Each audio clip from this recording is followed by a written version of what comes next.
এটা এমন এক মুভি যেখানে আছে প্রেমের ছদ্মবেশে প্রতারণা আর শেষ মুহূর্তে এমন বিশ্বাসঘাতকতা যা তোমার হৃদয় কাঁপিয়ে দেবে। এক সময়ের ভালোবাসা যে আজ দাঁড়িয়ে গেছে একে অপরের বিপরীতে, হাতে তরবারি আর হৃদয়ে প্রতিশোধের আগুন। সে কি পারবে নিজের প্রেমিকাকে বাঁচাতে, নাকি তাকেই শেষ করতে হবে তার ভালোবাসার মানুষটিকে? এই গল্পে আছে মারাত্মক যুদ্ধ, ছলনা আর বিশ্বাসঘাতকতা, আর এমন এক টুইস্ট যা শুনে তুমি থমকে যাবে। চলো এক্সপ্লেনেশনের দিকে যাওয়া যাক।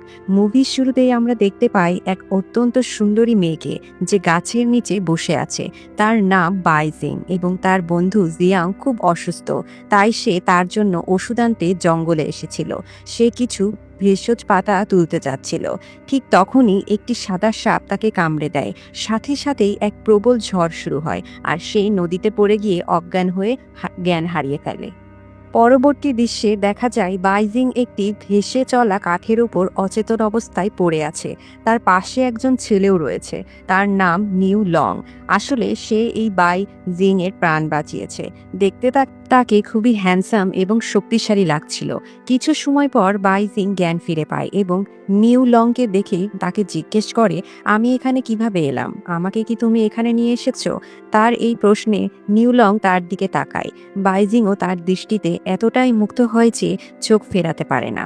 এরপর সে নিউলংকে জিজ্ঞেস করে, তুমি হঠাৎ কোথা থেকে এলে? এই প্রশ্নের উত্তরে নিউলং নিজের আসল রূপ দেখায়। আসলে সেই সাদা সাপ। এই রূপ দেখে বাইজিং ভয় পেয়ে যায় এবং পানিতে পড়ে যায়, কিন্তু নিউলং তাকে পানির এক বুদবুদে আবদ্ধ করে ফেলে। আসলে নিউলং একটি স্নেক গড যে হাজার হাজার বছর ধরে চন্দবাই পাহাড়ে প্রশিক্ষণ নিচ্ছে। বাইজিং তাকে মুক্ত করতে বললে সে তাকে কাঠের উপর নামিয়ে দেয়। এরপর বাইজিং তাকে জিজ্ঞেস করে, তুমি আমার কাছ থেকে কি চাও? নিউলং জানায়, তুমি আমাকে ট্রেনিংয়ে সাহায্য করবে, কারণ আমি তোমার পেটে একটি ফুলের বীজ রোপণ করতে চাই। তুমি যতই ভালো কাজ করবে এই ফুল তত বেশি বেড়ে উঠবে, আর এই ফুল পুরোপুরি ফুটে উঠলেই আমি আমার অন্ধকার শক্তি দূর করে দানবদের ধ্বংস করতে পারবো। এরপর সে বাইজিং এর হাতের ছাপ নিয়ে একটি চুক্তিপত্রে স্বাক্ষর করিয়ে নেয়, যেন বাইজিং ভবিষ্যতে তা অস্বীকার না করতে পারে। পরের দৃশ্যে দেখা যায় বাইজিং কিছু কাজ করছিল, তখন হঠাৎ কিছু লোক তাকে আক্রমণ করে। ঠিক তখনই তার বন্ধু জিয়াং এসে তাকে বাঁচানোর চেষ্টা করে, কিন্তু দুষ্কৃতিকারী খুব বেশি ছিল বলে জিয়াও একা কিছু করতে পারে না। তাদের মধ্যে একজন বাইজিংকে তুলে নিয়ে চলে যেতে চায়। ঠিক তখনই নিউলং এসে তাকে রক্ষা করে। বাইজিং তখন জিয়াওকে জানায়, এই সেই সাদা সাপ যে আমাকে বন্দি করেছিল। এই কথা শুনে জিয়াও চুপ করে যায়। পরবর্তী দৃশ্যে দেখা যায় বাইজিং জিয়াং এর ক্ষতস্থানে ওষুধ লাগাচ্ছিল। এমন সময় তাকে সভায় ডাকা হয়। সেখানে সবাই জানায়, তুমি একটি ডেমনের সঙ্গে চুক্তি করেছ, যা আমাদের নিয়মের বিরুদ্ধে। এই কথা শুনে বাইজিং বলে, আমি চেষ্টা করেছিলাম বাঁচার, কিন্তু সে ছিল অনেক বেশি শক্তিশালী। জোর করেই সে আমাকে দিয়ে চুক্তি করিয়ে নিয়েছে। এই কথা শুনে গুরু মন্দিরের সবাইকে বাইরে পাঠিয়ে দেয় এবং বাইজিংকে বোঝায়, তুমি এইসব লোকদের থেকে দূরে থাকো, না হলে তোমার পরিবার ধ্বংস হয়ে যাবে। নিশ্চয়ই কোনো না কোনো উপায় আছে এই চুক্তি ভাঙার। কিন্তু এইসব কথা লিউ লংকে তার সাপ রূপে গোপনে শুনে ফেলে। এরপর দেখা যায় বাইজিং একজন মেয়েকে ওষুধ দিচ্ছে, কারণ সে ওই অঞ্চলের বদ্যি ছিল। তখন হঠাৎ সেই মেয়েকে একটি সাদা সাপ ধরে ফেলে। মেয়েটি সাপটিকে দেখতে পেলেও আশেপাশের কেউ তা দেখতে পাচ্ছিল না। তখন সাপটি বাইজিং এর দাঁতের কাছে এসে থেমে যায়। বাইজিং বুঝে যায় এটা নিউলং, তাই সে ক্লিনিকের বাইরে গিয়ে নিউলং এর সঙ্গে দেখা করে এবং বলে, আমার তোমার সঙ্গে কোনো সম্পর্ক নেই, তুমি আমাদের এই চুক্তি বাতিল করে দাও। তখন নিউলং বলে, এই চুক্তি কোনো ছেলে খেলা নয় যে বাতিল করে দেওয়া যাবে। এই কথা বলে সে হঠাৎই অদৃশ্য হয়ে যায়। এই ঘটনায় বাইজিং খুবই কষ্ট পায় এবং রাতে সে চুক্তি ভাঙার উপায় খুঁজতে শুরু করে। অনেক চিন্তার পরও তার মাথায় কিছুই আসে না। হঠাৎ সে তার রুমের বাইরে কারো হাঁটার আওয়াজ পায়। বেরিয়ে দেখে সেটা জিয়াও, যার অসুস্থতা আরও বেড়েছে, কিন্তু সে বাইজিং এর দরজা খোলার আগেই সেখান থেকে চলে যায়। এরপর দেখা যায় নিউলং জিয়াং এর রুমে চলে আসে এবং বলে, তুমি শীঘ্রই মারা যাবে, অথচ এখনো জ্যাঠা ঝর্ণাতে গিয়ে ওষুধ আনোনি? জিয়াও উত্তর দেয়, আমি শীঘ্রই যাব, কিন্তু যদি বাইজিং এর কারণে কিছু হয় তাহলে আমি তোমাকে ছেড়ে দেব না। এরপর নিউলং রুম থেকে বেরিয়ে আসে এবং দেখে বাইজিং সামনে দাঁড়িয়ে আছে। সে তার হাত ধরে ফেলে। বাইজিং বলে, আমার হাত ছাড়ো। কিন্তু নিউলং বলে, যদি তুমি আমার হাত ছাড়তে না পারো তাহলে ডেমনদের সঙ্গে কিভাবে লড়বে। ঠিক তখনই বাইজিং এর হাতে আগুন জ্বলে ওঠে। এটা দেখে নিউলং অবাক হয়ে যায়, কারণ সে এই জাদুকরি আগুন এতক্ষণ ধরে হাতে ধরে কিভাবে জ্বলে থাকতে পারে। তখন সে বলে, আগামীকাল থেকে তোমার ট্রেনিং শুরু হবে, কারণ কেবল ট্রেনিং এর মাধ্যমেই তুমি ডেমনদের সঙ্গে লড়তে পারবে। পরবর্তী দৃশ্যে দেখা যায় বাইজিং নিউলং এর খাবারে বিষ মিশিয়ে দেয়, কিন্তু নিউলং আগে থেকে সেটা বুঝতে পারে এবং বলে, তুমি যদি ভাবো এর ফলে আমি চুক্তি ভেঙে ফেলবো তবে সেটা তোমার ভুল ধারণা। ঠিক তখনই বাইজিং এর পেটে ব্যথা শুরু হয়। নিউলং বলে, আমি তোমাকে একটা কথা বলতে ভুলে গেছি, যখনই তুমি চুক্তি ভাঙার চেষ্টা করবে তখনই তোমার পেটে এমন ব্যথা হবে। এই সময় একটি মেয়ে, যে আসলে একটি পাইথন ডেমন, সে বাইজিংকে ধরে নিয়ে যেতে চায়। এটা দেখে নিউলং তার ডেমন রূপে এসে বাইজিংকে সেই ডেমনের কবল থেকে বাঁচায়। সেই মেয়েটিও নিউলং এর সাহায্যে পালিয়ে যেতে সক্ষম হয়। পরদিন সকালে একজন লোক মাস্টার স্ত্রীর কাছে আসে এবং জানায়, আমি ভিয়াং পরিবারের প্রধান আর আমার স্ত্রীর একটি অদ্ভুত রোগ হয়েছে। অনুগ্রহ করে আমাদের সঙ্গে চলুন তাকে দেখতে। এই কথা শুনে বাইজিং বলে, আমি ওনার সঙ্গে যাব। তারা রওনা হয় এবং লোকটির বাড়িতে পৌঁছায়। তখন সেখানে একটা অপেরা শো চলছিল, যা বাইজিং এর খুব পছন্দ হয়। কিন্তু সেই অপেরার আড়ালে একটি গোপন সত্য লুকিয়েছিল, কারণ বাইজিং দেখতে পায় যে সবার ভেতরেই ডেমন রয়েছে। এরপর সেই লোক বাইজিং এর নিউলংকে তার স্ত্রীর কাছে নিয়ে যায়, যে সারাদিন গান গেয়েই চলেছে। তারা দরজার ছোট ছিদ্র দিয়ে রোগিণীকে দেখে। হঠাৎ সেই মহিলা নিউলং এর ওপর আক্রমণ করে বসে, কিন্তু নিউলং এর একটি আঘাতে তার শরীরের ভিতরে ডেমনীয় অংশ বেরিয়ে আসে। পরবর্তী দৃশ্যে দেখা যায় বাইজিং মেকআপ করে নাচ করছে। তখনই পাইথন ডেমন আবার এসে তাকে নিয়ে যাওয়ার চেষ্টা করে। একই সময় জিয়াও নিজের বাদ্যযন্ত্র বাজিয়ে নিউলং এর ওপর আক্রমণ করে। আক্রমণ প্রতিহত করতে সে চারপাশে ধোঁয়া ছড়িয়ে দেয় এবং বাইজিংকে নিয়ে পালিয়ে যায়। এরপর দেখা যায় সবাই মিলে একটি মৃতদেহ কবর দিতে নিয়ে যাচ্ছে। নিউলং তাদের দেখে কফিন খুলতে বলে কফিন খোলার পর আসল সত্য বেরিয়ে আসে। ওরা আসলে ডেমন। মৃতদেহের মধ্য থেকে লিং নামের একটি মেয়ে বেরিয়ে আসে এবং নিউ লংয়ের ওপর তলোয়ার নিয়ে হামলা করতে যায়। সেই লিউ লংকে মারতে চলেছিল। ঠিক তখনই বাইজিং মাঝখানে এসে পড়ে এবং তলোয়ার তার পিঠে গিয়ে লাগে। এই সুযোগে লিও ও এনডি পালিয়ে যায়। এরপর নিউলং বাইজিংকে বাঁচাতে পাইথন ডেমনের পেছনে ছুটে যায় এবং জিজ্ঞেস করে, তুমি আমার পেছনে কেন পড়েছো? তখন পাইথন ডেমন বলে, তোমার কাছে এমন একটি জিনিস আছে যেটা আমি চাই। এরপর নিউলং ফায়ার এটাকের নির্দেশ দেয় এবং তার আগুনে পাইথন ডেমন অদৃশ্য হয়ে যায়। তখন তারা ভাবে যে তারা বেঁচে গেছে, কিন্তু সত্যি তা নয়। পাইথন ডেমন তাদের দুজনকেই হিপনোটাইজ করে এবং বলে, এরপর সে বাইজিংকে একটি চুড়ি দেয় এবং বলে, যদি তুমি নিউলং এর সঙ্গে করা চুক্তি বাতিল করতে চাও তাহলে তাকে খুন করতে হবে। এই কথা শুনে বাইজিং তাকে মারতে চায়, কিন্তু ঠিক সময়ে তার জ্ঞান ফিরে আসে এবং সে পাইথন ডেমনের ওপরই ছুরি চালিয়ে দেয়। এরপর সে পার্টি থেকে পালিয়ে যায়। নিউলং তখন ভাবতে থাকে, যখন তার কাছে সুযোগ ছিল তখন সে আমাকে কেন মারেনি। এরপর দেখা যায় ধীরে ধীরে তাদের দুজনের মধ্যে সম্পর্কের গভীরতা বাড়তে থাকে। ওদিকে পাইথন ডেমন তার প্রভুর কাছে যায়, কিন্তু তার প্রভু খুব রাগান্বিত ছিল, তাই সে আরেকটি সুযোগ চায়। অন্যদিকে বাইজিং স্বপ্নে দেখে সে বাঁশের জঙ্গলে দৌড়াচ্ছে এবং কেউ তাকে ডাকছে লিজিংয়ে।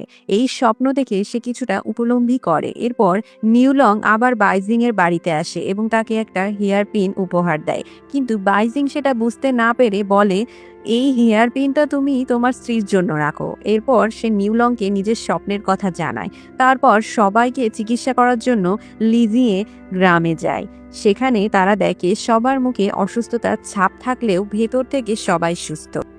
পরে দেখা যায় জিয়াও বাইজিংকে ট্রেনিং করতে দেখে এবং ভাবে, তুমি আমাকে কেন চাও না। পরদিন একটি ছোট ছেলে তাদের কাছে আসে এবং বলে, আমার ভাইকে বাঁচাও, তার মধ্যে একটি আত্মা ঢুকে পড়েছে। সে আরও বলে, আমার জন্য একজন কোণে দরকার, কিন্তু আমরা কোণে কোথা থেকে আনবো। এই কথা শুনে বাইজিং ঝুঁকি নেওয়ার সিদ্ধান্ত নেয় এবং কোণের পোশাক পরে তাদের সঙ্গে যায়। সেখানে তাকে মদ খাইয়ে অজ্ঞান করে ফেলা হয়। জ্ঞান ফেরার পর সে চিৎকার করে বলে, নিউলং আমাকে বাঁচাও। এই ডাকে নিউলং সঙ্গে সঙ্গে হাজির হয় আর বাইজিং তখনই তার গডেস রূপে রূপান্তরিত হয়। নিউলং তাকে তাকে দেখে অবাক হয়ে যায়, কারণ সে বুঝতে পারে বাইজিং একজন সাধারণ মেয়ে নয়, বরং 14 প্রজন্ম দেবী, যাকে সঙ্গ থেকে সাহায্য করার জন্য পাঠানো হয়েছিল। কিন্তু একথা বাইজিং নিজেও জানত না। কেবল বিষ শরীরে প্রবেশ করায় তার আসল রূপ বেরিয়ে এসেছে। বিষের প্রভাব শেষ হলে সে আবার স্বাভাবিক রূপে ফিরে আসে। কিন্তু কি ঘটেছিল কিছুই তার মনে থাকে না। ঠিক তখন ডেমন বলে, আমি যাকে খুঁজছিলাম সে তুমি। এটা শুনে নিউলং সেই ডেমনকে মেরে ফেলে এবং বলে সে মেয়ে মেয়ে নয় যাকে তুমি খুঁজছো। এরপর বাইটম্যান এসে হামলা করে। নিউলং তা প্রতিহত করে, কিন্তু বাইটম্যান একটি বিশেষ তীর ব্যবহার করে বাইজিংকে নিয়ে পালিয়ে যায়। মনে হচ্ছিল সেই তীর নিউলংয়ের দুর্বলতা। এরপর পাইথন ডেমন তার সৈন্যদের নিয়ে তাদের পেছনে যায়। পথে নিউলং জিয়াংয়ের সঙ্গে দেখা হয়। জিয়াং বলে, তোমরা চলে যাও, আমি ওদের আটকাবো। তখন নিউলং ও বাইজিং সেখান থেকে পালিয়ে যায় এবং পাইথন ডেমন জিয়াংকে ধরে নিয়ে যায়। জিয়াওকে সে বলে, আমি বাইজিংকে ধরতে চাই, কারণ সে ইটারনাল সোল। তার শক্তি শুষে নিলে আমি আমার প্রভুকে সারিয়ে তুলতে পারবো। জিয়াং উত্তর দেয়, সে ইটারনাল সোল নয়। এটা শুনে পাইথন ডেমন বলে, তুমি বেস্ট গড হলেও আমি তোমাকে মেরে ফেলবো। তখন জিয়াও বলে, আমি 20 কোটি বছর ধরে বেঁচে আছি, তাই এসব আমি জানি। অন্যদিকে নিউলং ও বাইজিং ফিরে এসে দেখে তাদের ঘরে সব মেয়েরা মৃত অবস্থায় পড়ে আছে এবং একটি মেয়ে আহত। নিউলং তাকে সুস্থ করে তোলে। এরপর মেয়েটি বলে, তুমিও বাইজিং এর সঙ্গে এগ্রিমেন্ট করেছ, কিন্তু নিজের আত্মিক শক্তিকে কেন দমন করো না? এরপর নিউলং বাইরে আসে আর মাস্টার বলে, আমি সবসময় তোমাকে নিজের মেয়ে হিসেবে দেখেছি।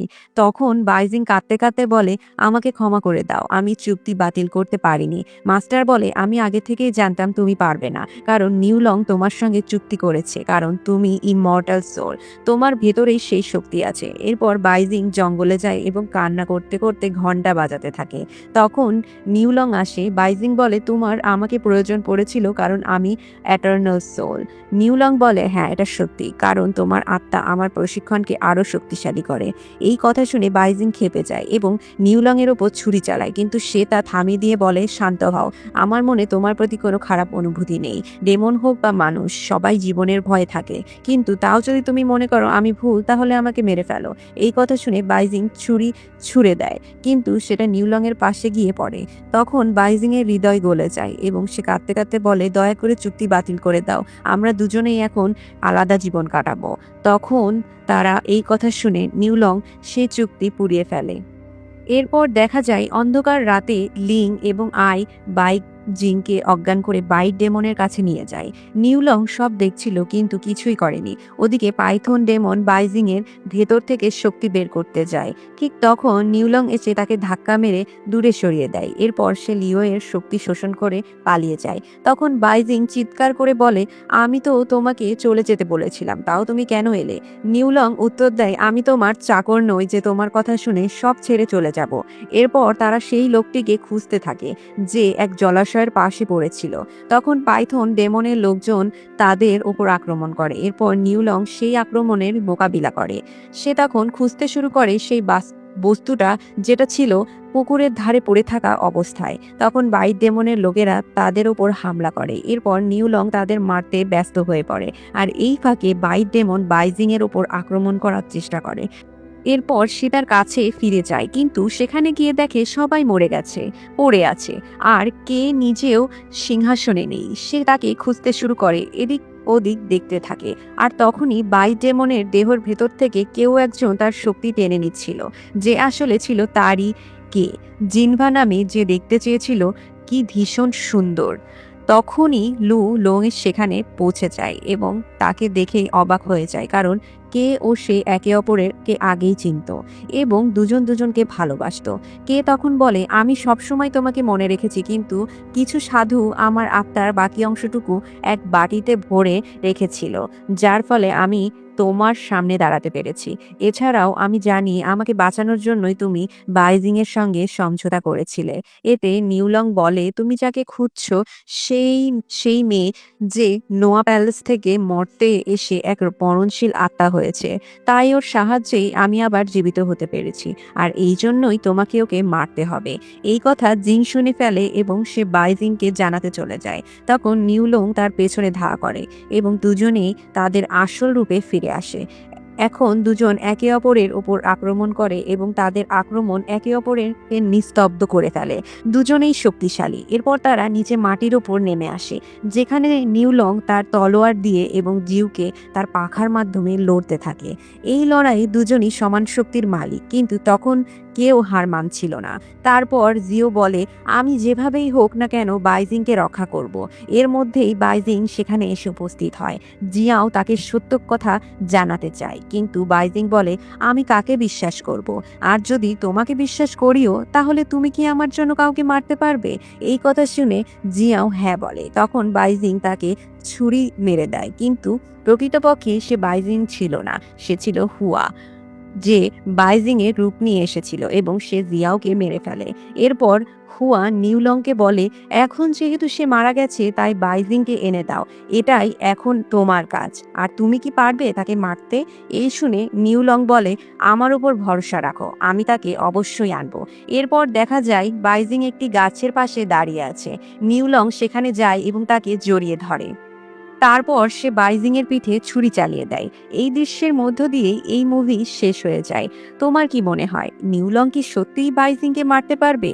সো বন্ধুরা, মুভিটি তোমাদের কেমন লাগলো সেটা কমেন্টে জানাবে, এবং ভালো লাগে তাহলে একটি লাইক করে দেবে। চ্যানেলে নতুন হলে চ্যানেলটি সাবস্ক্রাইব করতে ভুলবে না। দেখা হচ্ছে পরের অন্য কোনো ভিডিওতে। ধন্যবাদ।